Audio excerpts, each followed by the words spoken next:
Before 1993, Brown's Chicken was famous for its signature chicken recipe, a beloved staple for over 40 years.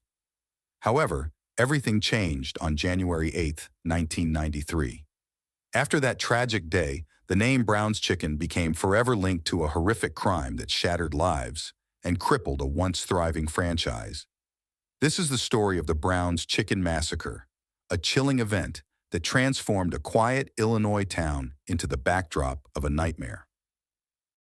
On the evening of January 8, 1993, employees at the Browns Chicken in Palatine, Illinois, were preparing to close for the night. The co-owners, Richard and Lynn Ehlenfelt, were present, ensuring the restaurant was properly closed. They were expecting their daughters to join them, but two unexpected visitors arrived instead. Around 9 p.m., two men entered the restaurant, asking for a meal despite the late hour. It wasn't unusual for the restaurant to accommodate late-night customers, so the staff agreed. Tragically, these customers had more sinister intentions than just dinner. After finishing their meal, they donned latex gloves, one of them brandishing a gun. With a shot fired into the air, they ordered everyone to the ground, turning a routine night into a terrifying ordeal. One employee attempted to escape, but was quickly caught. It became clear that the men weren't merely robbers. They were there for something far more devastating. The robbers demanded access to the safe, threatening Lynn with a knife. She complied, handing over the key from her bracelet. They retrieved about $1,800, but rather than leaving, they initiated a gruesome attack. Lynn Ehlenfelt was brutally murdered in the walk-in cooler, her throat slashed in front of her husband and the terrified employees. Richard and three other employees were then forced into the cooler, where they were shot multiple times. The robbers showed no mercy, executing the remaining two employees in a similar fashion. With all 7 victims dead, the assailants locked the restaurant, leaving the scene eerily quiet, as if nothing had happened. For hours, the restaurant appeared closed as usual, with no immediate signs of distress. It wasn't until concerned family members reported the employees missing that the police were alerted. Initially hesitant, the police eventually arrived at the scene, discovering cars in the parking lot but no activity inside the restaurant. Upon entering, they were met with an unsettling sight. Blood traces led them to the walk-in freezer, where they found a hand blocking the door. Inside, they discovered the bodies of all 7 victims, a scene more horrific than they could have anticipated. The investigation commenced immediately, with forensic teams collecting over 100 fingerprints and hair samples. The crime scene, preserved thanks to the employees' earlier cleaning, offered valuable evidence. A size 12 shoe print, believed to be from an Air Force One sneaker, indicated that at least one of the attackers was likely tall. The massacre not only devastated the victims' families and the local community, but also cast a long shadow over the Browns Chicken brand. What was once a symbol of a beloved family restaurant became synonymous with one of the most gruesome crimes in Illinois history, timestamp evidence, and the timeline of the Browns Chicken Massacre. The police investigation into the tragic events at the Browns Chicken and Pasta restaurant provided crucial evidence that established the robbery occurred after the restaurant's closing time. This conclusion was drawn from a specific timestamp on a piece of evidence found during the investigation. Initial discovery and media announcement. Following preliminary investigations, the police addressed the media, revealing the victims of the massacre: Richard and Lynn Ehlenfelt, employees Michael Castro, Guadalupe Maldonado, Thomas Menes, Marcus Nelson, and Rico Soles. The announcement sent shockwaves through Palatine, as a massacre was the last thing anyone expected at a Browns Chicken restaurant. Frank Portillo Jr., the president of Browns Chicken at the time, arrived at the scene shortly after the news broke, visibly shaken. In a later interview, he expressed the profound emotional impact of the event, forensic evidence, and the role of DNA.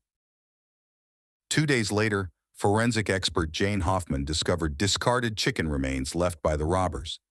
Despite the limited use of DNA evidence in court at the time due to its infancy, the police preserved this evidence as part of the ongoing investigation.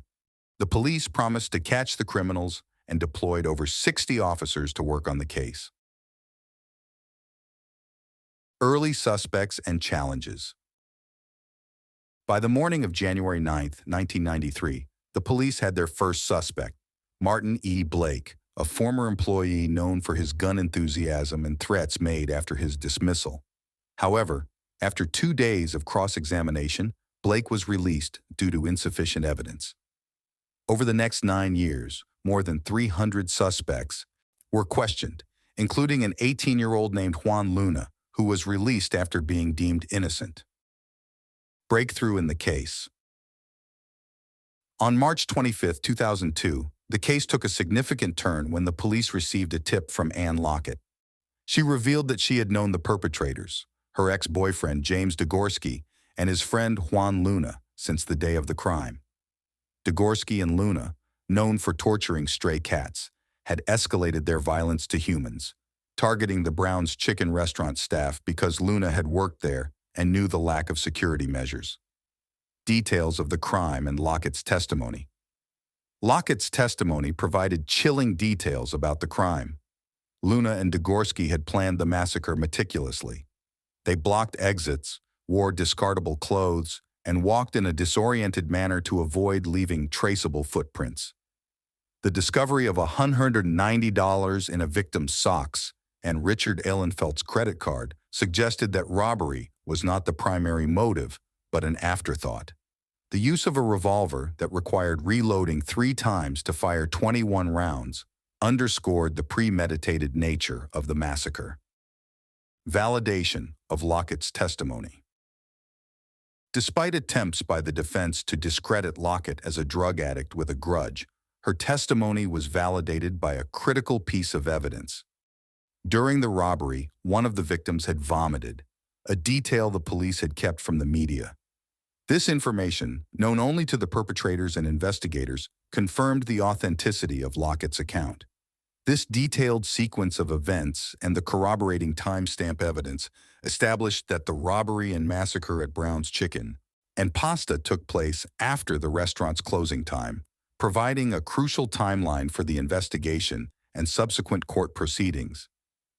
In the investigation of the Browns Chicken Massacre, the testimony gained significant credibility with the introduction of DNA evidence. Initially, the case looked dire for Juan Luna and James Dorski. Jane Hoffman, a pivotal figure in the investigation, had retrieved chicken leftovers from the trash, which were initially deemed useless in 1993 due to the limited capabilities of DNA technology at the time. However, by 2002, advancements in DNA technology had transformed it into a crucial tool for criminal investigations. At the time of the crime, DNA evidence wasn't part of the investigation and thus would not have been admissible in court. However, with the advancements by 2002, the analysis of the preserved chicken provided a 99.9% DNA match to Juan Luna. Hoffman's decision to keep the chicken piece was based on her intuition rather than standard procedure. She later described this decision as a form of divine intervention, which turned out to be critical for the prosecution's case. The DNA evidence provided a crucial breakthrough, leaving Luna and Dorski with little room for escape. Additionally, the police had obtained a confession from Juan Luna, further strengthening the case against him. Despite the solid evidence, it took over 4 years for Luna to be sentenced. Both Luna and Dorski initially pleaded not guilty. Luna's defense claimed that his confession was coerced and obtained under the threat of deportation. Meanwhile, Dorski's defense highlighted the lack of DNA evidence linking him to the crime and argued that he did not need the money from the robbery due to his legitimate earnings and marijuana sales. Luna was eventually convicted in May 2007 on all 7 counts of murder. The jury, with the exception of one member, voted for the death penalty. The single dissenting vote resulted in Luna receiving a life sentence without the possibility of parole instead. Dorski's conviction took longer, but in 2009, he was found guilty of all 7 murders and sentenced to life in prison without parole. Although the jury initially supported the death penalty for Dorski, some of the victims' families advocated for a life sentence, which the jury ultimately granted. The families of the victims of the Browns Chicken Massacre felt justice was served due to the relentless efforts of the police and a fortunate break in the case. However, the impact on the Browns Chicken franchise was devastating.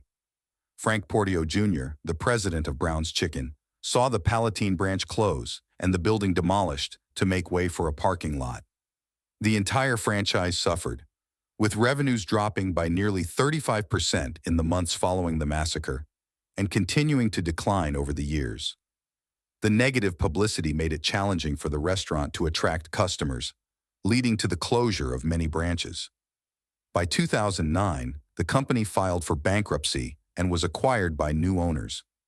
Today, only about 25 branches of Browns Chicken remain, down from over 100 in 1993. Despite the passage of over 30 years since the Browns Chicken Massacre, the community of Palatine has never fully recovered from the pain and loss inflicted by Juan and James Dorski, whose actions were driven by pure malice.